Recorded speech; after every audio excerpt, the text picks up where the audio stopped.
It started with a sneaker drop, but not just any sneaker. Caitlin Clark's Nike Kobe Bryant 5 Protro, dressed in Indiana Fever colors, hit the market on a Monday morning at $190. What should have been a typical product launch turned into an instant cultural event. Within minutes, every size, every pair was gone. Fans who had been waiting for this moment sat helpless as a sold-out notification blinked on their screens. And just like that, the Caitlin Clark effect wasn't just a talking point anymore. It was staring the industry in the face, undeniable and unstoppable. The chaos that followed was unlike anything Nike's women's line had ever seen. By 11 a.m., resale sites were flooded with listings, each one climbing to almost double the original retail price. Some pairs hit $375. Others, nearly $800. This wasn't just a sneaker release. It was a feeding frenzy, a battle between die-hard fans, sneaker collectors, and investors who suddenly realized what Caitlin Clark truly represented. This wasn't basketball anymore.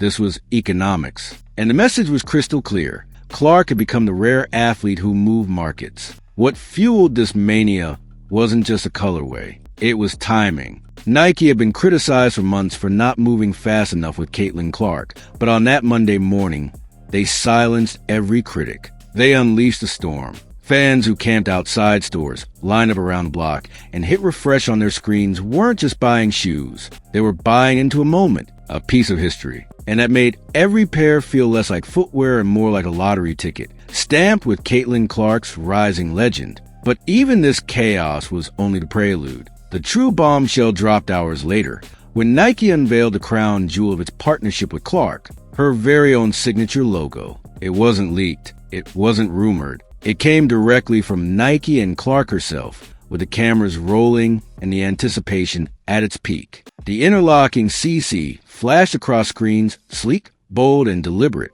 A hidden third C sat tucked inside the design, representing her relentless drive, her quiet power, her foundation. And in that moment, Nike wasn't just selling shoes, they were selling Caitlin Clark's story. For months, skeptics doubted whether Nike even had a plan. They whispered about missed opportunities, about how Caitlin Clark might have been better off with another brand, one quicker to capitalize on her explosive popularity. But that logo reveals silence and noise. It was sophisticated, instantly recognizable, and rich with symbolism. And when Clark herself explained it, the room shifted. Suddenly, this wasn't just about sneakers or jerseys. It was about legacy, about creating something that wasn't just worn on the court, but carried into culture itself. A logo that would endure generation after generation. Nike confirmed what everyone was hoping. This wasn't a one-off release. This was the beginning of an empire. Caitlin Clark's signature product line was officially in development,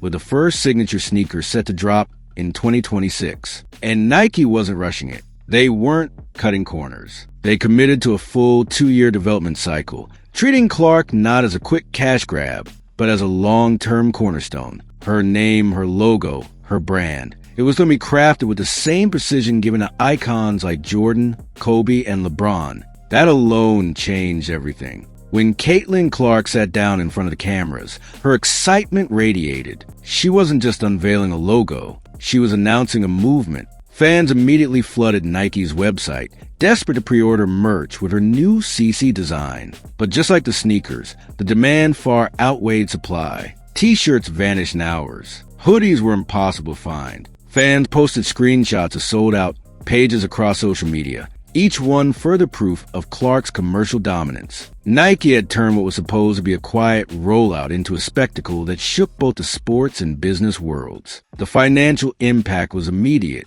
Nike's stock price, already climbing after positive earnings, jumped an additional 3% after the logo announcement. Investors knew what this meant. Caitlin Clark wasn't just an athlete. They were sitting on a gold mine. Within days, Nike's total stock gain since their quarterly report had risen to 17%. Analysts called the Clark logo revealed one of the boldest bets Nike had made in years. And unlike other marketing gambles, this one had instant results. The Caitlin Clark effect had gone from hype to hard numbers, and Wall Street took notice. This wasn't just about Nike, though. Fans at Gamebridge Fieldhouse in Indiana got the first taste of Caitlin Clark's signature merch that very same night. Clark surprised her entire team with exclusive gear, ensuring her logo wasn't just on the shelves. It was in the locker room, and every fan who walked into that arena left with a piece of her history in their hands. Jerseys, tees, posters, all emblazoned with her mark. The arena transformed into a sea of CC branding,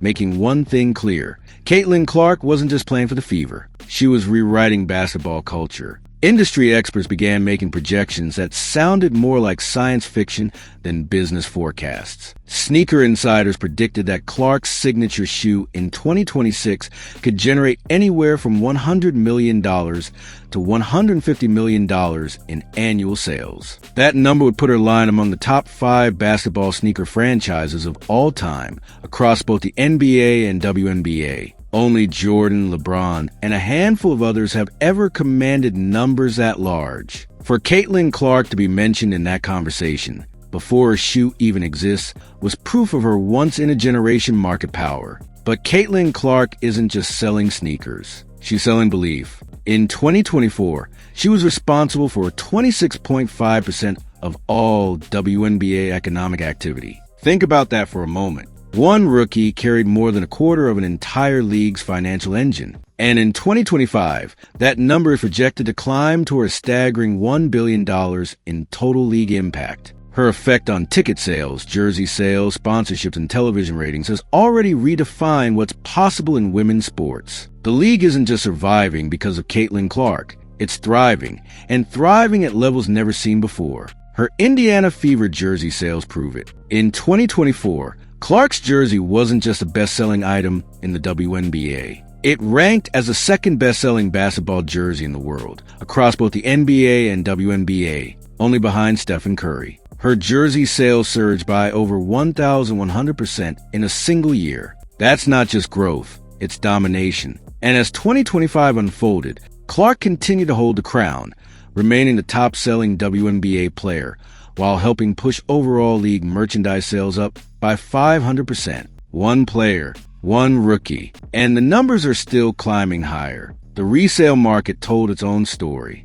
The Kobe Protros she wore sold out in less than a minute, with some fans camping outside stores just for the chance to buy them. Reports estimated that Nike stocked about 14,000 pairs, a fraction of the demand. People weren't just disappointed when they missed out, they were devastated. Social media was filled with posts of heartbreak, as if missing those shoes meant missing a piece of history. That emotional connection is priceless, and it explains why the Caitlin Clark signature shoe in 2026 isn't just a release, it's a cultural event. Nike knew what it was doing all along. They weren't just signing a rookie, they were investing in a cultural phenomenon. The company has long been criticized for lagging behind when it comes to female athletes, but with Caitlin Clark, they've flipped the script. Analysts called their strategy a bold bet on women's sports, and it couldn't have come at a better time. Global women's sports revenue is projected to hit $2.35 billion in 2025, with basketball surpassing soccer as the top earner. And at the very center of that surge, Caitlin Clark, the sport's brightest star. The timing was perfection. Women's basketball was already surging in popularity, and Clark's arrival acted like jet fuel on a fire. Nike's women's training apparel was already seeing growth, but Clark's presence sent it into overdrive. Aya Wilson's signature shoe had just sold out in 5 minutes. Sabrina Ionescu's Nike line was gaining traction. But Caitlin Clark? She represented something different, something bigger. Nike wasn't just selling products anymore. They were selling a luxury brand experience, wrapped in women's basketball, marketed with a precision and power usually reserved only for men's stars like Kobe and Jordan. The anticipation for her 2026 shoe is unlike anything the WNBA has ever seen. Sneaker experts compare it to a cultural event on par with the Jordan 11s or Kobe SS. This isn't just about performance on the court. It's about fashion, identity, and status. Nike could have rushed the shoe out, maybe for the NBA All-Star game in Indianapolis. But they didn't. They chose patience. They chose perfection. Because they knew this wasn't just a sneaker. This was a sneaker. The one that would define Caitlin Clark's career and cement her as a global icon far beyond basketball. And here's the kicker. Only 12 women in the entire history of the WNBA have ever had signature sneakers. 12. Compare that to more than 22 NBA players currently with their own lines. By 2026, Caitlin Clark will join Aya Wilson and Sabrina Ionescu as just the third active WNBA player with a Nike signature shoe. That's not just an endorsement deal, that's immortality. Nike has drawn a line in the sand, declaring that Caitlin Clark belongs in the same breath as the legends, not as a footnote, but as a centerpiece of an entirely new era. The merchandising opportunities are staggering. Clark's logo collection will hit stores on October 1st, with t-shirts, hoodies, shorts, and pants for every age group. Premium adult pieces will follow. A special navy and yellow shirt with her logo is dropping even earlier, on September 1st, and industry insiders already predict it will sell out instantly. Fanatics has reported WNBA merchandise sales rising 500% compared to last year. Dick's Sporting Goods saw a 233% jump. Clark's rising tide isn't just lifting her brand, it's lifting the entire WNBA, turning every teammate, every rival, every franchise into beneficiaries of her meteoric rise. Clark's impact doesn't stop at sneakers or jerseys. She's a ratings juggernaut. On average, games featuring Caitlin Clark pull in 1.09 million viewers. Games without her, just 414,000. That's nearly 3 times higher simply because of her presence. When she was sidelined with an injury, ratings dropped by as much as 40%. Networks felt it. Sponsors felt it. The league felt it. Clark isn't just a player. She's a gravitational force. The WNBA's record-breaking $2.2 billion media rights deal suddenly looks even smarter because Caitlin Clark has turned ordinary regular season games into national television events. Nike CEO Elliot Hill confirmed it personally. Clark's signature shoe is in development. That $28 million, 8-year deal they signed with her, it's looking like the bargain of the century. Analysts once said Nike wouldn't make that money back in shoe sales alone. They were wrong. With projected revenues reaching $150 million from her line, Nike is already turning profit. But this is bigger than numbers. This is symbolic. For decades, women athletes were treated as second tier by major brands. Clark's deal says otherwise. It declares that women deserve the same premium treatment as their male counterparts. This is what makes the Caitlin Clark era different.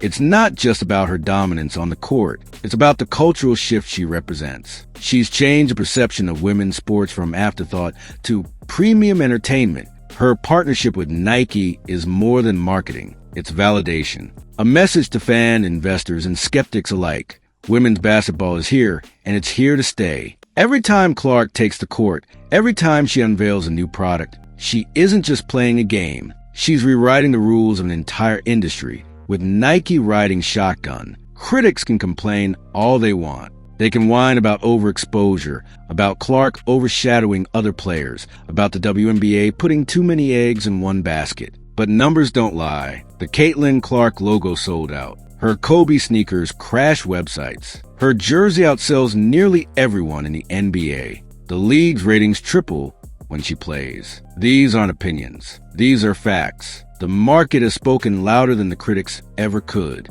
Clark isn't just popular, she's transcendent. And Nike, by finally embracing that reality, has set themselves up for one of the biggest sports business wins in history. The Caitlin Clark logo was just a beginning, a declaration, a promise that the days of treating women's athletes as afterthoughts are over. And the 2026 signature shoe, that's going to be the explosion. The cultural event that cements Clark not just as a superstar, but as an icon, the kind of athlete who redefines her sport and forces the world to catch up. Nike has struck gold, and now they're mining it for everything it's worth. The only question left is, are we witnessing the rise of an athlete or the birth of a dynasty?